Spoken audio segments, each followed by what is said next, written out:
लड़के की माँ ने अपनी बहन की बेटी से उसकी शादी कर दी और कुछ अरसे के बाद खुद ही उसे कहती कि बेटा इस औरत को छोड़ दो, मुझसे गलती हो गई है।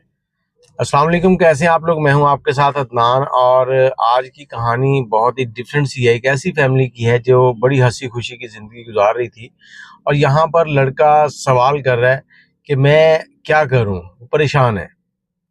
अब होता क्या है, एक फैमिली है जिसमें माँ है, बाप है और उनका एक इकलौता बेटा है और बड़ी हंसी खुशी जिंदगी गुजर रही है। बेटा पढ़ लिख गया, माँ और बाप दोनों टीचर थे। बेटा पढ़ के एक अफसर बन गया, पैसे की रेल पेल थी, घर में अच्छा खाना पीना, गाड़ी थी, बंगला था। मतलब 2 मंजिला पोर्शन था उनका, एक घर बना हुआ बड़ा खूबसूरत। अब इस लड़के की जो मासी थी वो रोज इनके घर आती और इसकी माँ से कहती कि हमारी बेटी से अपने बेटे की शादी कर लो। लड़के की माँ कहती कि देखें, मैं ये नहीं कर सकती, नहीं तो हमारे रिश्ते खराब हो जाएंगे सारे। लेकिन वो न मानी, वो रोजाना आती थी। रोजाना उन्होंने आना, लड़के की माँ के पास बैठना, मिन्नतें तरले जो भी है वो करनी और उसको मनाने की कोशिश करनी। आखिरकार एक दिन लड़के की माँ ने अपने बेटे से कहा, बेटा इस तरह से तुम्हारी जो मासी है वो रिश्ता लेके आई है अपनी बेटी का, तो तुम क्या कहते हो? बेटा कहता कि मैंने अपनी माँ से अब यही कहा कि माँ जैसे आप कर देंगे वैसे ठीक है। जबकि बेटा जो है वो एक और लड़की को पसंद करता था जो उसके साथ यूनिवर्सिटी में पढ़ती थी। अब बेटे ने ये सोचा हुआ था कि जब भी माँ बाप मुझसे पूछेंगे कि तुम शादी कहाँ करना चाहते हो, तो मैं उनसे कहूंगा कि फलां लड़की के साथ मेरी शादी कर दो, मेरी क्लास फेलो है। तो लेकिन यहाँ पर माँ बाप ने पूछा ही नहीं, माँ बाप ने तो ये पूछा कि उसका रिश्ता आया, तुम क्या कहते हो? मैंने हाँ कर दी है। अब बेटे ने वहां पर हाँ कर दी। कुछ दिनों के बाद मंगनी रसूमात हुई, शादी हुई, दुल्हन आ गई घर। जैसी दुल्हन घर आई तो कुछ वक्त तो ठीक गुजरा, उसके बाद दुल्हन और उसकी जो माँ सास थी, लड़के की माँ, इनकी आपस में बनती नहीं थी। अब लड़के की माँ जो है उसके बारे में कुछ बातें बेटे से करती। बेटे से एक दिन कहती कि बेटा मुझे लगता है कि मुझसे गलती हो गई है, जो तुम्हारे लिए मैं दुल्हन ले आई हूँ ये तुम्हारे काबिल नहीं है। अब लड़का कहता है कि माँ क्या हुआ? कहती बेटा मेरे पास कुछ सबूत तो नहीं है, लेकिन मेरी जिंदगी का तजुर्बा कहता है कि ये लड़की गलत है। सारा सारा दिन फोन पे बातें करती है, पता नहीं किसके साथ लगी रहती है, तो तुम इसे छोड़ दो। अब लड़का बड़ा परेशान और उधर उसकी जो बीवी है उसने आए दिन इसकी माँ के बारे में ऐसे ऐसे अल्फाज कहने के, वो कहता कि मैं बड़ी मुश्किल से बर्दाश्त करता था, फिर से ये समझ लें कि मैं एक दरमियान में फंसा हुआ था। एक तरफ माँ, एक तरफ बीवी है और बीवी भी मेरी मासी की बेटी थी, तो मैं उसे कुछ कह भी नहीं सकता था। अब अगर मैं कोई तलाक वगैरह की तरफ सोचता तो एक घर खराब होता था, हमारे आपस में ताल्लुक रिश्ते सब के सब खत्म हो जाने थे। अब मेरी अम्मी ने जो मुझे बातें समझाई वो मेरे दिमाग में घूम रही थी। तो बीवी ने एक दिन कहा कि ऊपर, मैं काम से वापस आया तो ऊपर अपना फ्रिज खोल के बैठी थी। अब मैंने कहा ये क्या? कहती मुझे ये चीजें चाहिए, मुझे इस फ्रिज में रखनी है। अब मैं हर बार नीचे जाऊं, नीचे वाला फ्रिज तो तुम्हारी अम्मी का है। तो मैंने कहा चलें कोई बात नहीं, मैंने उसे कुछ चीजें ला के दे दी और उसने वो फ्रिज स्टार्ट कर लिया, उसमें वो चीजें रखती थी, दूध वगैरह जो भी है। और इसी दौरान हमारे यहाँ प्रेगनेंसी हो चुकी थी। अब बीवी मेरी जो है उसने आए दिन कोई ना कोई और झगड़ा भी करना। आखिर एक दिन वो कहती कि मुझे ऊपर वाला किचन जो है उसे स्टार्ट करना है। मैंने बीवी से कहा कि देखो हमारा एक घर है। मेरी माँ ने भी समझाया कि हम 4 लोग हैं फैमिली में और लोग क्या कहेंगे कि इनसे अपनी बहू नहीं संभालेगी, उसकी क्या रिस्पेक्ट की इन्होंने। वो कहती जो भी हो जाए, मैंने अपना किचन जो है वो अलग करना ही करना है। अब उसने अलग से अपने किचन में खाना बनाना शुरू कर दिया और इसी दौरान इनके यहाँ एक बेटी भी पैदा हो गई। अल्लाह ने बेटी से नवाज दिया। बेटी पैदा हुई तो लड़का कहता है कि मैंने सोचा कि हो सकता है कि अब ये सुलझ जाए, समझ जाए और अपनी आदत से बाज आ जाए। लेकिन ये कहता है कि उसकी आदतें वैसी की वैसी थी। एक दिन उसने कहा कि मुझे यहाँ पर नहीं रहना, मुझे अलग घर में रहना है। घर में शोर शराबा होने लगा, लड़ाई झगड़ा। तो कुछ दिन गुजर गए, मेरे वालिद साहब मुझे कहते कि बेटा तुम ऐसे करो कि अलग घर ले लो। मैं और तुम्हारी अम्मी देखो नौकरी करते हैं, हम चलते फिरते हैं, हमारा कोई मसला नहीं है। तुम हमसे रोज मिलने आ जाया करना, कोई बात नहीं, कहीं नजदीक ले लो। तो मेरे अब्बू ने चंद दिनों में मुझे कायल कर लिया कि मैं अलग से घर ले लूं, लेकिन मेरा दिल नहीं कर रहा था कि मैं अपने माँ बाप से कैसे दूर जाऊं। आखिर मैंने एक दिन बीवी से कहा कि चलो ठीक है, हम कोई घर देखते हैं जो इतना हो कि हम उसका किराया भी अफोर्ड करें, कोई 4-5 मरले का। तो बीवी ने कहा घर क्या देखना है, मैं आपको एक घर दिखाती हूँ। उस घर में हम लोग आराम से रह सकते हैं और बड़ा घर है, किराया भी कम है। कहता बीवी ने मुझे साथ लिया और रास्ते में मुझे बताया कि ये घर अम्मी लोग ले रहे थे पहले, तो उन्होंने अब नहीं लिया, तो जो रेंट पे दिलवा रहा है उसे मैंने कहा था, तो उसने कहा चले आप देख लें। तो जब उस घर में पहुंचे तो कहता मैंने देखा कि 1 कनाल की कोठी है। अब 1 कनाल की कोठी डबल, ऊपर भी नीचे भी पोर्शन है। और मैं देखकर हैरान हो गया। मैंने बीवी को साइड में किया, मैंने कहा देखो इसका किराया हम कहाँ से देंगे? मतलब इस किराए को हमें पे करने की क्या ज़रूरत है? हमें एक 5 मरले का फ्लैट चाहिए, सिंगल घर। हम इस 1 कनाल की कोठी को क्या करेंगे? हम 3 लोग हैं, 1 बेटी है, 1 तू, 1 मैं। अब बेगम कहती नहीं, हमें इसी घर में रहना है। उसने कहा कि इसका किराया जो है वो आप जब सुनेंगे तो आप हैरान रह जाएंगे। तो कहता मैंने कहा किराया हैरान रह जाएंगे? कहती मेरी एक सहेली थी स्कूल की, तो उसने शादी की, ये घर उसके शौहर का है। अब वो मुझे मिली, उसने कहा कि हम नीचे वाला पोर्शन किराए पे दे रहे हैं। तो मैंने उससे कहा अच्छा। तो मैंने उससे कहा कि लेना तो हमने भी है, लेकिन उसने कहा कि आप इसी को ले लें। कहती मैंने उसे बताया था कि हमारी रेंज जो है ना, पैसों की पेमेंट जो है वो 5 मरले के घर की। तो उसने कहा आप उतना ही किराया दे देना। तो कहता कि मैं खुश हो गया, चलो कोई बात नहीं। हमने वो घर देखा और उस घर का जो मालिक था उसने हमें घर दिखाया। दिखाने के बाद हम दोनों ने देखा, मुझे भी अच्छा लगा कि मेरे कुलीग वगैरह जब आया करेंगे तो हम उनको अच्छे से ड्राइंग रूम वगैरह घर के अंदर बिठा सकेंगे, एक अच्छी पर्सनैलिटी बन जाएगी। अब कहता कि हम उस घर में शिफ्ट हो गए। शिफ्ट होने के बाद मेरी बीवी जो है, जब मैं काम पे चला जाता तो मेरी बेटी को लेती ऊपर, उन साहब की जो बेगम थी उनके पास ले जाती। हुमा नाम था उसका, बताया उसने। तो उनके साथ सारा दिन गुजारती। शाम को मैं आता, मेरे आने से पहले खाना भी बना होता, सब कुछ ठीक था। और मेरी बीवी का जो चिड़चिड़ापन था वो खत्म हो चुका था। अब कहता मैं भी खुश था। और मेरी माँ ने जो मुझे बात कही थी वो मेरे दिमाग से निकल चुकी थी। लेकिन कुछ वक्त गुजरा तो मैंने देखा कि ना तो ऊपर वाली जो हुमा है वो नीचे कभी आई है, ना मैंने उन्हें कभी देखा है। समझ नहीं आ रही क्या मसला है। तो कहता मैंने एक दिन अपनी बेगम से कहा कि तुम क्यों नहीं उसे खाने पे बुला लो, या मैं उसे देखना चाहता हूँ। तो बेगम मेरे गले पड़ गई कि तुमने मेरी सहेली पे नजर रखी हुई है, ये है वो है, तुम इस करेक्टर के मालिक हो। तब मैं परेशान, मैंने उसे कहा देखो मैं उसकी सिर्फ देखना चाहता हूँ, मैंने आज तक देखा नहीं उसे कि वो कौन है, कैसी है, क्या करते हैं। कहती वो पर्दे वाली औरत है, वो सामने नहीं आएगी। तो कहता मैंने कहा कि पर्दे वाली है, ठीक है, अपने शौहर के साथ आए, हम उनकी दावत करते हैं। कहता आखिरकार मैंने बीवी को इसरार किया और मना लिया कि हम उनकी दावत करते हैं। हमने उनकी दावत की एक दिन शाम को। मतलब पहले 15-20 दिन हमारा वो बहस चलती थी। बेगम ने एक दिन कहा चलो ठीक है तुम सामान ले आओ, कल हम उनकी दावत करेंगे। तो अगले दिन शाम का टाइम हुआ तो ऊपर वाले जो हमारे मालिक मकान थे वो और उनकी बेगम जो है वो नीचे आए हैं। उन्होंने हमारे साथ खाना खाया। उसका जो शौहर था वो मेरे साथ बैठा बातें कर रहा है और उसकी बीवी जो है मेरी बीवी के साथ कमरे में चली गई है। मैं उससे जो भी सवाल करता वो रस्मन से आधे अधूरे से जवाब दे रहा था। मैंने कहा हो सकता है ये भी अपनी बीवी से तंग हो मेरी तरह और परेशान हो, इसीलिए इस तरह के उलझे हुए जवाब दे रहा है। तो वो खाना खाया, उसके बाद कहता है कि मेरी तसल्ली होगी कि ठीक है उसकी बीवी है, चलो कोई बात नहीं। मामला फिर से चलने लगे।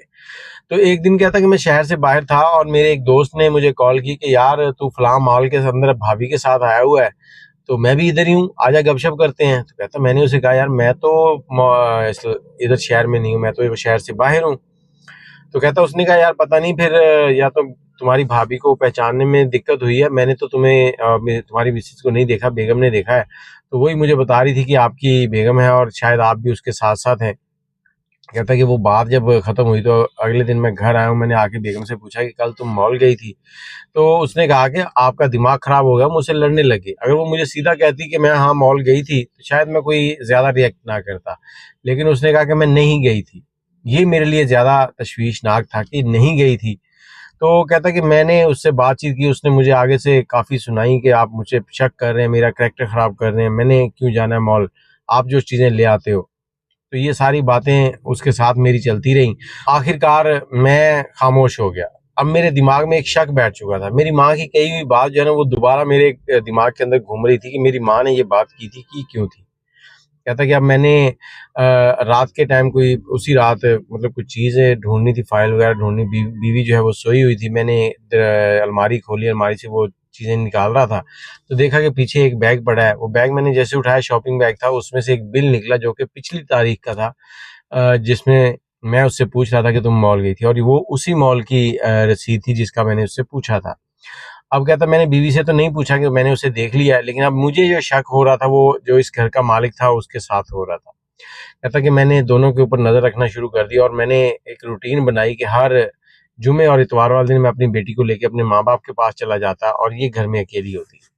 कुछ हफ्ते ऐसे ही गुजरे और उसके बाद कहता कि मैंने साथ ही नज़र भी रखने के ऊपर जो घर है उसमें जो उनकी मिसेज रहती हैं वो शख्स रहता है, इनको कभी देखूं।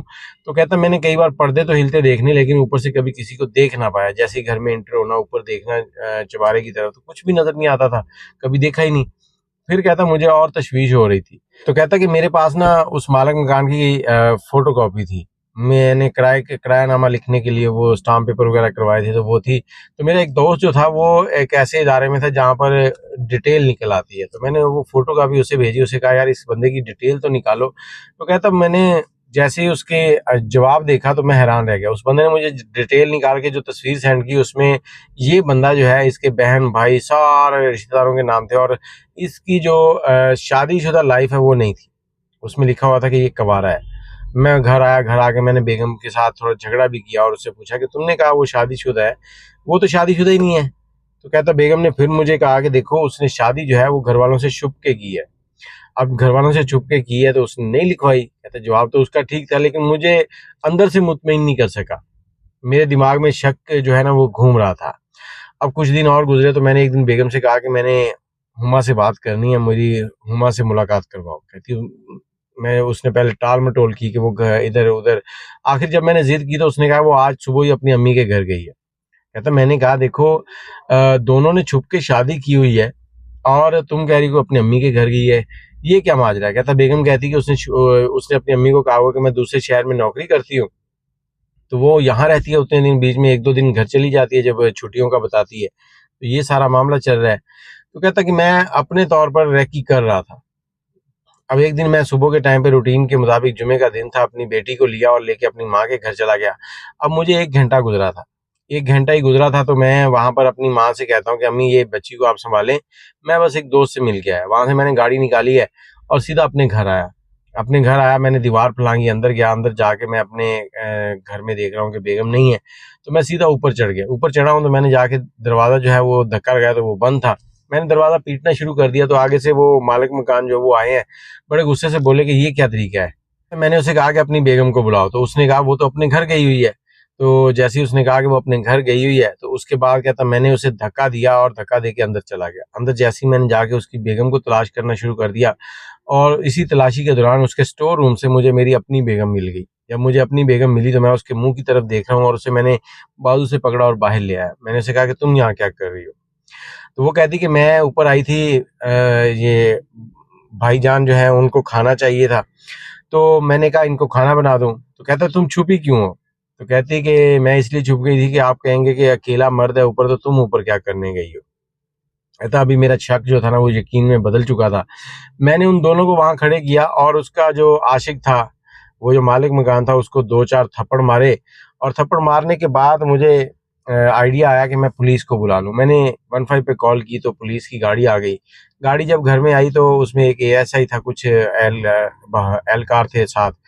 एएसआई अंदर आया, पहले वो उस शख्स को अंदर लेके गए कमरे में, फिर मेरी बीवी को लेके गया और उसके बाद उसने मुझे बुलाया एक साइड में। मुझे बुला के कहता कि देखें, बात आपको बतानी पड़ेगी, बात थोड़ी सी गलत ही है। आपकी बीवी जो है वो ठीक नहीं है, आपकी बीवी का इस शख्स के साथ चक्कर है। अब आप बताएं क्या करना है। मैं तो यही कहूंगा कि अपनी बीवी को लें और अपने घर चले जाएं। बाकी आप जब कहेंगे हम एफआईआर काट देंगे, कोई मसला नहीं है। लेकिन ये शख्स जो है ये यहाँ खुद किराए पे रह रहा है, ये घर इसने 1.5 लाख किराए पर लिया हुआ है और आप लोगों को नीचे वाला पोर्शन इसने नॉर्मल किराए में दे रखा है। और आपकी बीवी का कहना है कि ये उसका उसे पसंद था और वो इसी से शादी करना चाहती थी, और आपकी जो सास है उसने ये शादी नहीं होने दी। उसे पता था कि ये सारे मामलात हैं, तो आपकी सास भी बराबर की शरीक है आपकी ज़िंदगी ख़राब करने में। तो लड़का कहता है कि मैं हैरान था। मैंने पुलिस वालों को कहा ठीक है आप जाएं, और उस शख्स को मैंने वहाँ से धक्के देके निकाल दिया।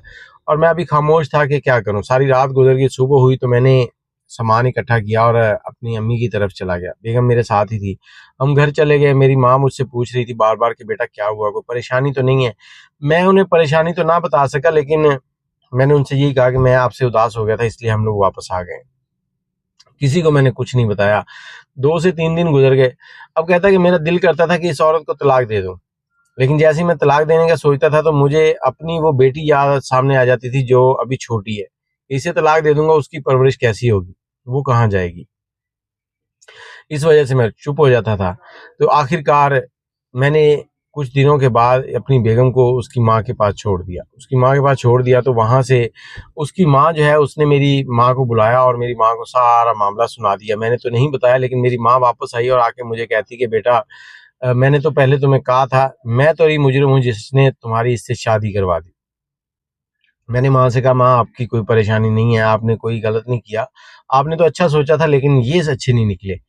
अब हम लोग घर में ही हैं और वो जैसे ही मैं काम पे जाता हूँ, लड़की और उसकी माँ जो है वो दोनों हमारे घर आती हैं, मेरी माँ के और मेरे बाप के पाँव पकड़ के माफ़िया मांगते हैं कि हमें माफ़ कर दें। मैंने 1 महीने के बाद उनको 1 तलाक भेज दी। अब उनका आना जाना और बढ़ता जा रहा है कि माफ़ी हो जाए, लेकिन मैं समझ नहीं पा रहा हूँ कि मैं क्या करूँ। बस मैं परेशानी में हूँ कि मैं अपनी बेटी का क्या करूँगा, वो उसकी परवरिश कैसी होगी। और मेरे वालिद साहब और मेरी वालदा जो हैं वो पहले से ही आमादा हो चुके हैं कि मैं इस लड़की को माफ़ कर दूँ और अपनी ज़िंदगी को आगे बढ़ाऊँ, लेकिन मैं कुछ समझ नहीं पा रहा। तो आप लोग राय दें कि इसे क्या करना चाहिए। और मेरी राय तो यही है कि उसे चाहिए कि इस चीज़ को अभी दरगुज़र करे और उसे औरत को अपने घर ले आए। 1-2 महीने उसको देखे, अगर उसका चाल-चलन ठीक होता है, तो ठीक है, नहीं तो उसके बाद उसको फ़ारिग कर दें। क्योंकि उसने एक अच्छे शौहर, एक अच्छे सास-ससुर के साथ इतना ज़ुल्म किया। बाकी आप अपनी राय ज़रूर दीजिएगा। मुझे इजाज़त दें। अल्लाह हाफ़िज़।